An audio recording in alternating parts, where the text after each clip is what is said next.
Join us for the Criterion Institute podcast as Joy Anderson, a global thought leader in business and social change, leads us through a series of discussions, interviews, frameworks, rants, and reframes that will help you better understand how to use finance as a tool for transformative systems change. I am Joy Anderson, and this is the Criterion Institute podcast.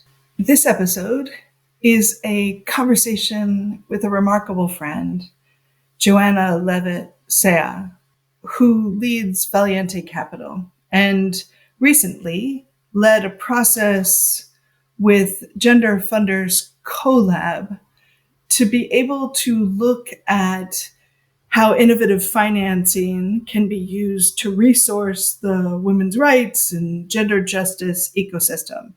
It is a report that was recently released called Moving Beyond Grant Capital, Meeting the Moment with Innovative Finance.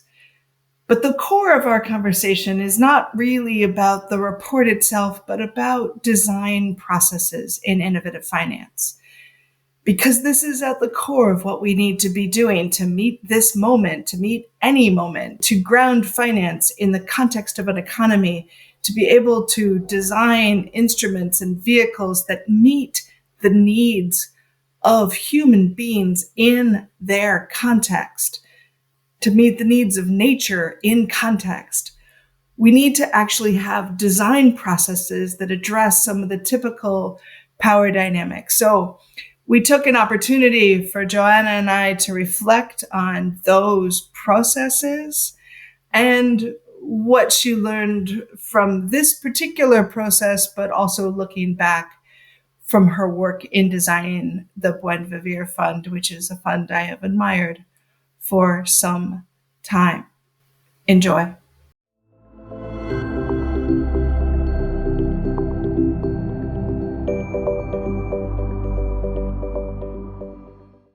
At Criterion Institute, our partners understand that shifting deeply entrenched power dynamics can't be done with a single training session or report.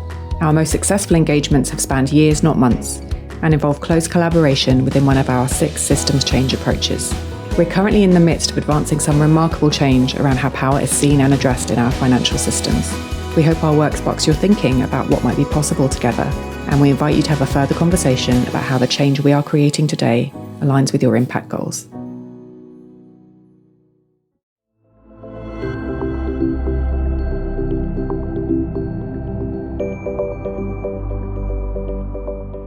So, Joanna, in one of our recent conversations, I shared with you my obsession with the kind of work that you and Valiente Capital do, where we're really separating out the people who design what's needed for an economy and to mess with the power dynamics in that economy and all the things that are needed that finance can do in context with people who actually implement it. So I'm so excited to have this conversation with you because of all the things that you're doing with Valiente and why they're so needed. Oh, thank you so much, Joy. I'm really honored and excited to be in conversation with you here today. So the rant really is this, right? Like and I'm sure you've seen similar things, but when fund managers or people who are running investment vehicles, whatever you want to call them, when they go to build a new fund, they start with what they've done last time. And track record is so important, right? People want to be doing their 3rd or 4th fund. That's the same thing, right? Track record is so important.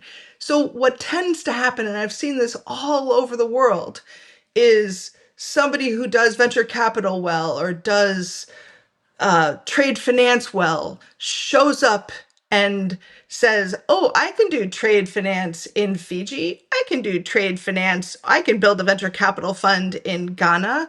I know how to do venture capital. And so then they take their thing that they've done before and point it at an economy and say, all right, so let me go find whether or not there's anybody who can take on venture capital in this fund. They go out and find it. and they do complicated processes where they then said, wait, you know what's the problem is I need to do a bunch of technical assistance for people to take on. I'm sorry, it's a long rant here, Joanna, but you know what I'm No, talking you about. go They go for out and say, here's how much technical assistance is needed to be able to do the thing that I want to do in the community. And I watch this every time and I think, why don't we start? Why? Why don't we start with what's needed in the economy, what's needed in context, and then go find the investment funds, the managers, the people who can deploy capital that's actually needed versus starting with what the fund manager knows how to do and then changing the economy to meet their needs. Are you with me on this? Yes, Joy, I totally resonate with everything you shared there. And I would add to it something that's been important to my journey to fund design as its own intentional activity in and of itself is just looking at the degree of hyper financialization of our economy right now in the US, but also globally. And from an everyday perspective, what that means is finance has a huge role in setting the rules of the game for how we work, how we start new enterprises, what those enterprises have to do, the pace, the norms, the culture, the so much. And for that reason, I feel like we have an imperative when we're working in finance to realize we actually have a lot more latitude than we think we do. Yes, there's kinds of risk we need to be aware of and take responsibility for. Yes, it's important to learn from existing track records and build on those. And often the only thing holding us back from doing things differently is us being willing to try and do them differently. So I do think that fund design as a step that intentionally brings in some different actors that we can talk more about it. I think it's important. And so I think that comes back to the process that you and I have both been involved in, you much more intimately than me, but this process led by Gender Funders Collab to really think about what they could design as a fund vehicle. I like to keep these ideas open because we're not only creating funds, we're creating financial vehicles and whatever they might look like. But it's funny, this happened for me at least in this process, right? When I heard who was being hired to lead the process for Gender Funders Collab, I did the usual take, which is, oh, they're the Buen Vivir people. So that's what we're building because you have a track record in building the Buen Vivir. And so that's what you should do. It wasn't until I really got to know you that I got to see, well, no, actually, you were stepping in to lead a broader, right? The sort of vision that you have for a broader design processes and why those are important. Yes, and I understand why you thought that, and I'm honored by it. I think all of us who are part of designing and running Buen Vivir Fund are really proud of what that fund was and did. And per your rant on context, the Buen Vivir Fund responded to the very particular context of that community of organizations and funders who was involved and the type of work that those groups were doing on the ground. So that means in this pretty different context of working with a really wide variety of actors in the Gender Funders Collab community, we needed to also understand what's important and specific in this context and to design a funding mechanism. Yeah, Collab's also keeping the terminology broad at this point as an innovative funding mechanism. What does that need to be for this particular case? And for those, for those for whom this technical language isn't their first language, the reason that I always separate a fund is that a fund has a certain pattern to it, right? You're putting money into a fund that is then going to go out in consistent ways, right? A fund structure says you put money in here, you all agree to the same terms, and then the money goes out with relatively common terms. Vehicles can be much more broadly defined that aren't just this one structure of how a fund works. So it's a little bit of inside baseball, but it matters in what language you're using to define what you're doing. Because if you say you're building a fund, then everybody knows what a fund is. And that's part of the key challenge, right? Of like, because Buen Vivir was more debt. What did you learn about the process of what really worked in the process around Buen Vivir that you want to what worked best in that?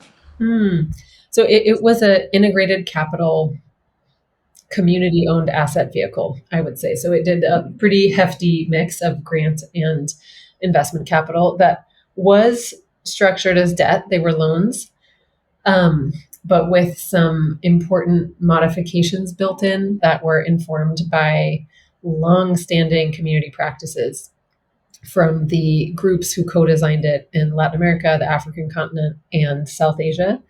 And something I like to highlight that was such a big learning for me in that process is often when we think about innovative finance, we're like, oh, it's going to be all brand new things. Sometimes it's very old things that get lifted up in a new context when we're looking at ways that communities have shared wealth for many, many years. Gosh, there were so many learnings. That's so true. And there's my fellow fund director, Gayatri Shiva, and I recently co-published a piece in Nonprofit Quarterly about the learnings, but let me pick one for right now. Yeah, I think for the purpose of this interview, I mean, that for all of us involved was a big affirmation of the importance of a separate process for fund design and fund management.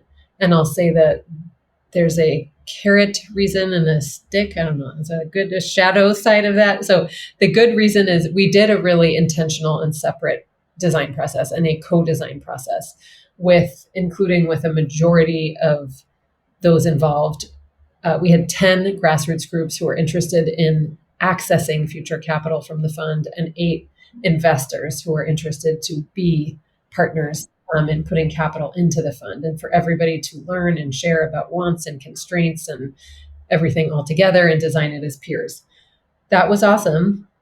We could have been even clearer about saying, we're super confident you're the right group to be in the design process.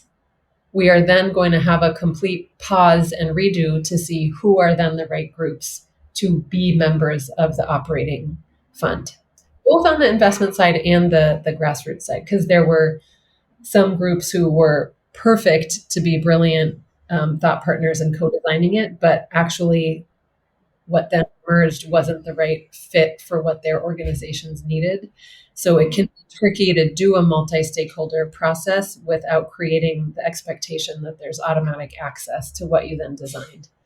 That is, I just think it's such an important insight. And the big example that has defined a lot of my work was designing a trade finance vehicle in the Pacific Islands for menstrual health, production of menstrual health pads. And so it was enterprises that worked. So it was such a marginal part of the economy. But one of the things that I was grateful in that process is that we had about 25 groups that were involved in designing it. And we selected a couple things that as we went through this process, there ended up being a few things that emerged that could work. Many of which, by the way, and I'm sure you found a similar thing, weren't finance, right? What they really needed was a better community platform. And we were always trying to sort out, like, finance can't do that. Finance can do that. Finance can't do that. Like, it's just not what finance does. It's a really important thing. And so one of the things that happened in the process was really a generosity that I think is really hard for people who need resources to keep that generosity to say, I will design something that will work for people in the community. It may not meet my needs, but it will meet somebody's needs, and I will continue in that process. And there's a ton of reasons why people should not trust that. If you're designing for one thing in particular or one set of groups, you miss some of the opportunities of what else is possible. And so maybe thinking about some of the things, because I mean, we're naming, to start with the assumption, we both believe that separating the design process from the hiring of the fund manager is actually really, when that can happen, it's really important. And I think this is really for philanthropic processes led by donor agencies, or processes led by communities, to say, you can separate those two. It doesn't have to be designed by the people who are going to run it. But one of the things that doesn't work in some of the design processes that I've seen is what gets described as a landscape map, right? We're going to do a landscape of what people need.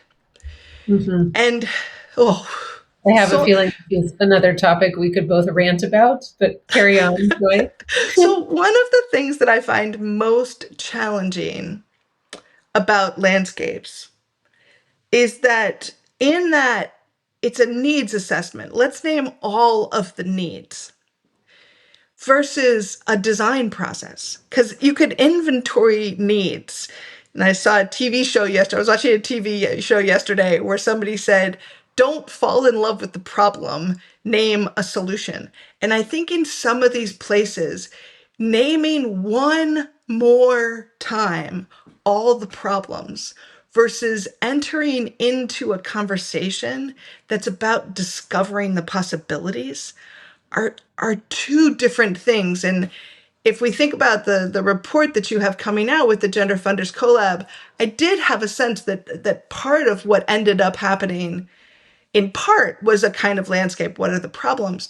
But what I loved about what emerged from your report is you were actually just listening to what people were already solving. What were they? Where were their ideas? Where were people just building different stuff without necessarily saying, let's choose the most important problems to solve for versus saying, what's some stuff that's actually working in different ways? I think there's also a key underlying methodology piece there, which is people who know the Buen Vivir Fund, likely they know it was co-designed.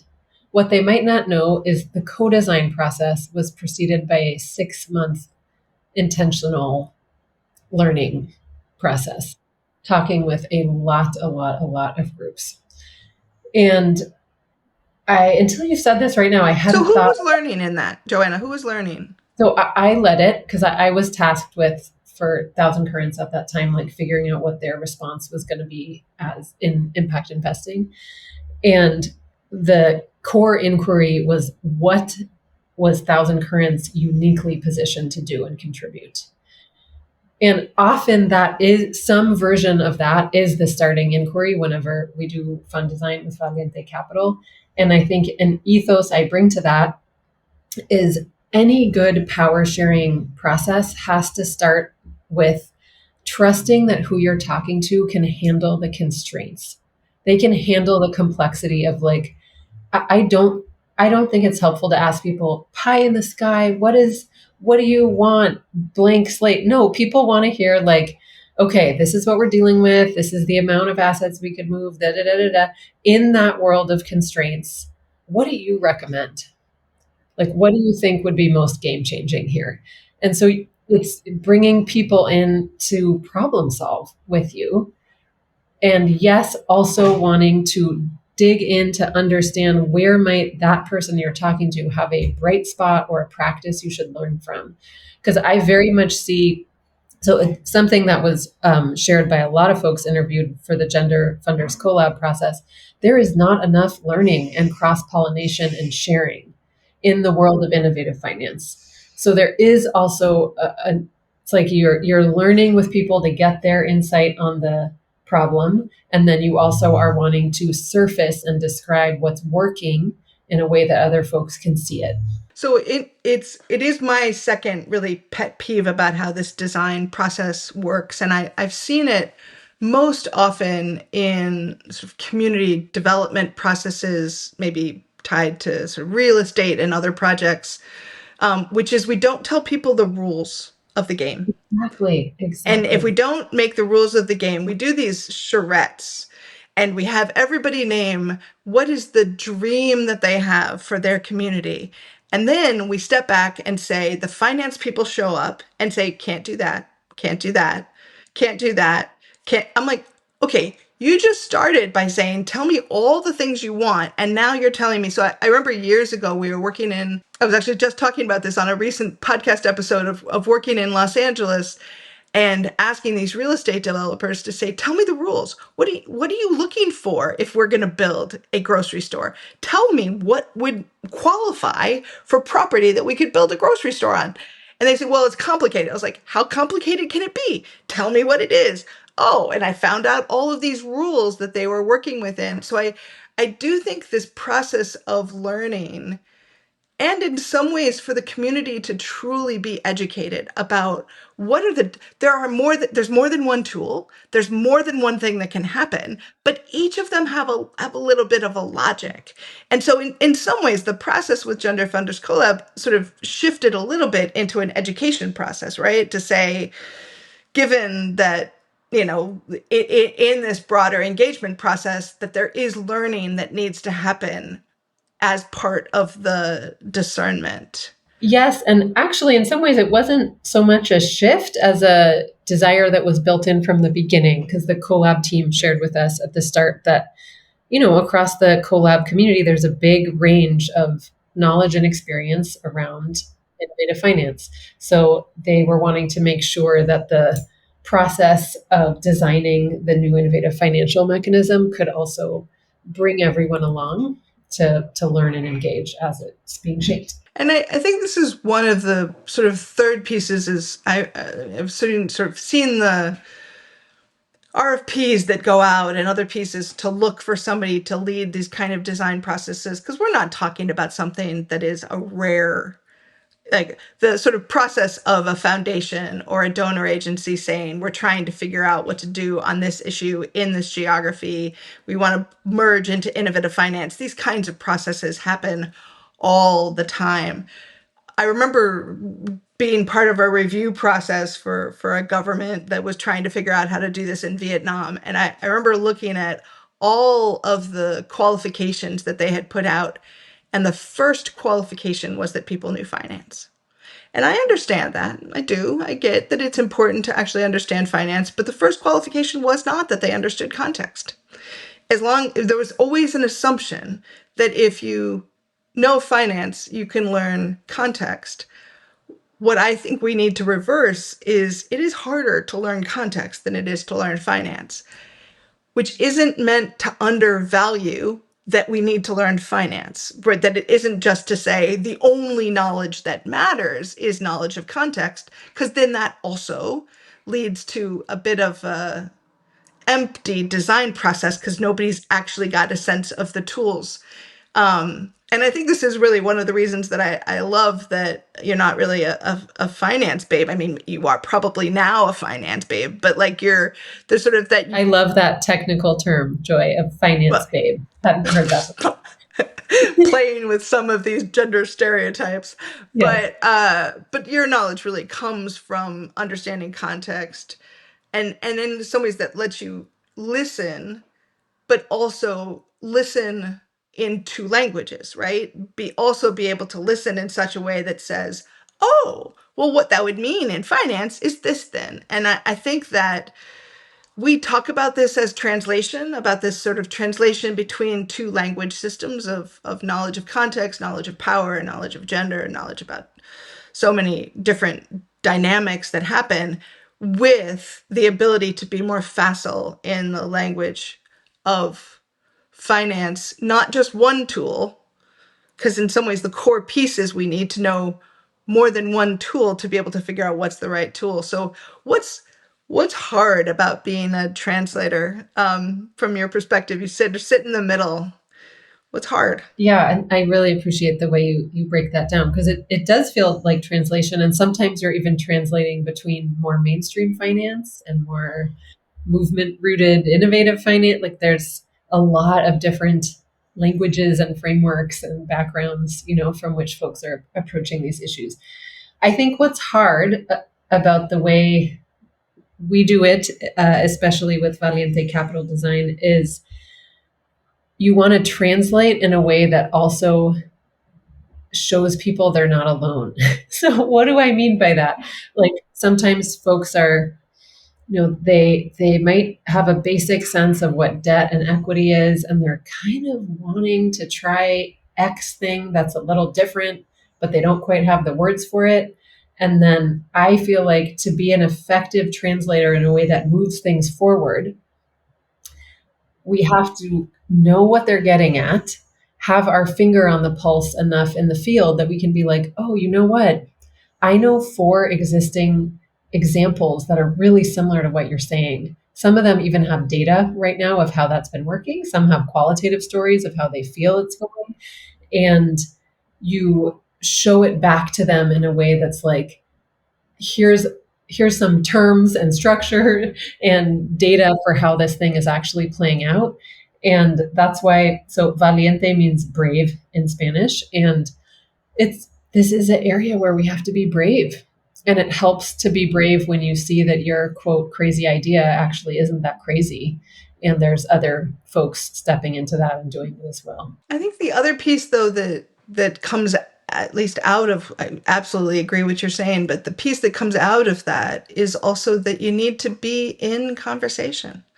And sometimes we make these processes, I mean, we were all, I'll say from my own perspective, the idea that you did 80 interviews as part of this was in some ways, and I'll be honest here, it was both, wow, that's great and engaged, but it also was a lot of a commitment to a one-to-one conversation, not to a whole sort of community dialogue. And so often the way we write reports and the way we go through these kinds of processes forces us to sort of do an intake, collection, synthesis, output. And I want to have more spaces where in a sustained way, we're talking to each other and learning. And I think that happens. I do that with friends in innovative finance all the time. But it needs to find a way that we're doing this in a little bit, how do we say, we're doing this in relationship, not just doing it in process, which means we need to invest in building relationships, not just building formal processes. So just as a side note, my favorite thing out of this whole process is that I have a new friend in you, and that we've built a relationship out of this process. Because for a while, for me, it really looked at a distance like a big formal process. And I wanted to just be talking to each other. Yeah. I think there were some tricky things to balance here. And I'll also say, we'll see how it plays out over time. But the intention when we came in was to have there be an initial learning process that could be as broad as CoLab wanted it to be. And from there, picking a smaller group that would co-design. Because I do think that being in conversation piece is critical. And the like chicken and egg thing is, how do you know who are the right people to co-design the fund? Because the same thing plays out of when you pick the manager before you design the fund. If you pick the circle of co-design people and it's unruly to do, or unwieldy to do more than like 12 or 15, I don't know. People do all kinds. For me personally, around 8 to 12 is the sweet spot for a co-design, like number of stakeholders in a co-design process. It's really important who those are. And so often the way I work is a broader learning process at the start and then a smaller co-design circle. And I think that will be the direction CoLab will be moving in. And I just want to give a big shout out to my Valiente Capital Design colleagues, Eri Sagun and Hafsa Mustafa, who helped make the report as conversational as I think was possible. So we hope that it feels more like that. The report is alive with voices, right? You can hear the report when you read it. And so I do love that piece of it to really honor what all of us were asking for, which is, I want to hear what happened in these conversations. And I think that what other folks are doing. Yes. that you did that extraordinarily well, but it isn't, and this is where I think is really important to name, that is not the same thing as a design process, No, right? That not. doesn't mean so to a design process. That's all exactly. it is. So anybody who reads this, including myself, who was just like, but like, where's the design and how are you going to get tactical? You're absolutely right to say it's a learning process first. We learn how to talk to each other, and then we move into a more intentional design process, which then gets to me about, what did you learn in this process about what a feminist design process would look like? Because I find one of my love frustration relationships with feminism is sometimes we process and learn for a very long time and never really get tactical sometimes. So, but how do we take that challenging power dynamics, opening things up? How do we translate all of that into concrete design. And so did you learn anything about what a feminist financial design process would look like? Yes, that was, and for Ari and Hafsa and I working on the report, it was a question we just all kept thinking about. Number one, I'm so impressed by the level of care around language. And I feel like that is a deeply feminist ethos to like be really clear about your terms, what you mean, and the power that language has. And there's, as I said before, a lot of terminology and framing out there around different approaches to finance. So there's, a level of intentionality needed on language. And then one of the most common themes is one you spoke to, Joy, and many, which is around paying attention to power and not being afraid to change up and analyze and look deeply at the usual power dynamics, how things do shift, how they, maybe don't shift, even though we hope they would shift from the dominant status quo, and putting rigor into measuring that. Like, what are the power shifts we're going after, and how are we going to measure those and hold ourselves accountable?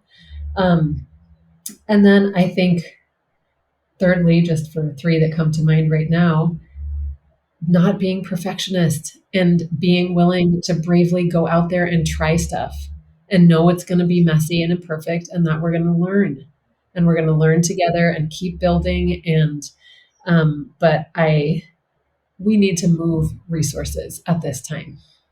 Yeah.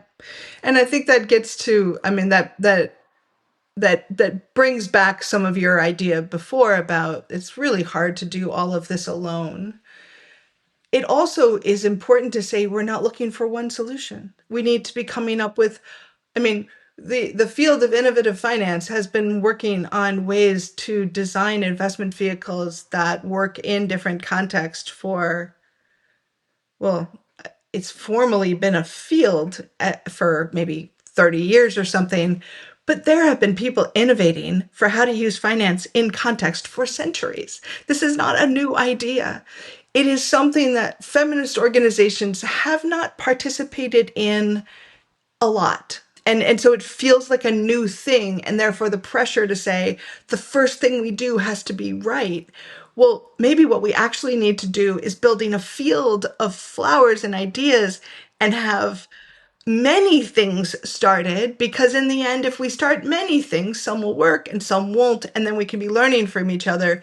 I think my biggest fear is that we spend too much time, exactly what you said, debating what the perfect thing is, and then not trying anything. And then lo and behold, the perfect thing is humanly flawed. So we will never achieve it. So let's go back to the beginning and try a whole bunch of imperfect things, but be engaged and be learning and be thinking and questioning while we're doing. Mm-hmm. Hear, hear. And I think that ethos of plurality and may 1,000 flowers bloom, like that is so feminist.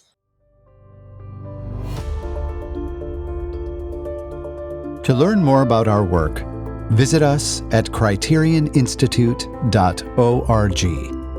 And if you're enjoying this podcast, please leave us a review on Apple Podcasts or Spotify. Your reviews help our podcast reach a wider audience. Thanks for listening.